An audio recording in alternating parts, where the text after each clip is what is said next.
you're calling it what? We're here at Division 3 headquarters in Ada, and we're taking a look at a piece of equipment that's used in the roadside vegetation management program, and I'd like to introduce Kent Dowell. Good afternoon. This is what we call the wiper. We do use the propelled herbicide tanks. We do use the hand sprayer. Those have their advantages. This one has its advantages. One example of many, the wiper would work when I look at the mesonet and I see 9-12 mile an hour winds all week long. It's a beautiful day for applying. I'm going after my summer annuals, and my window for 2 weeks application is on me, but the wind ain't cooperating. I can still utilize this and a guy to hit my center medians, my slopes. The shop here at Division 3, Scotty, modified to CV joints, and we'll show you a closer up of that later, where it can hit slopes. We can adjust the heights tremendously depending on the vegetation. If by the time I get out there, and in the background you'll see some Johnson grass with our crab and foxtail, I can look at it, my guys can look at it, it's pretty simple, and I can adjust the heights of my wick to target the Johnson grass and save the Bermudas working. So it's got its advantages over what we currently use. If the wind's great, I can cover a lot more ground to go back to my herbicide sprayer. So it's a very handy, applicable tool for anybody in our right-of-way uses of our herbicides. Thank you, Kent. Can we unfold the piece of equipment and kind of get a look at what it does here? So.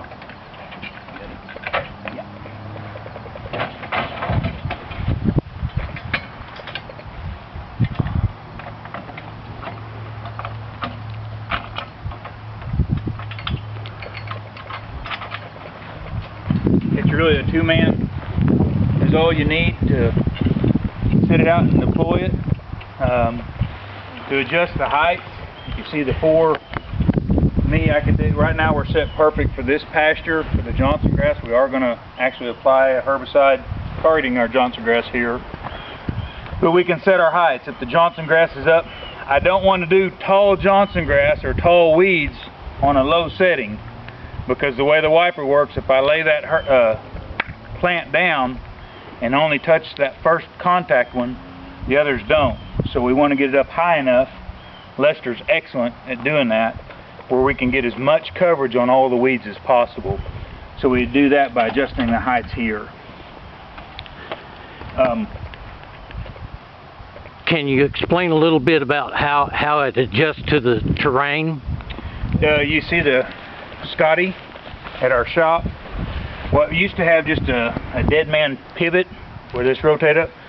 Actually seen the use and applied a CV joint, because the slopes we can get a pinch down, we can get some points where we either force down a wheel, cause damage to the equipment.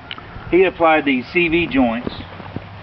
So if your picture, we're rolling along, that goes down in the ditch, and we have, say, a 3-to-1 slope, we're still running right along, no damage to the equipment, and still applying our herbicide uniformly to our targeted plants.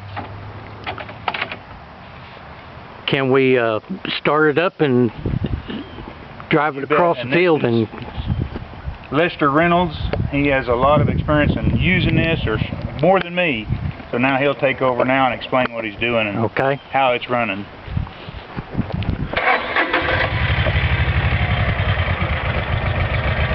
Okay, we have a switch up here at the pump on the tank. We're going to turn the switch on and let it pump until you see water droplets come out. You'll see the wipes getting wet, you'll see the moisture hitting them.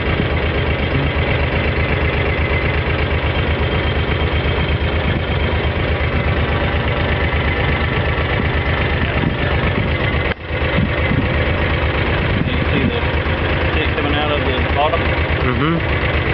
Shut it off, and then you'll just watch your wipes as you're going, and when they start drying out, you'll just continue hitting your switch and getting the poison out so it hits all your weeds.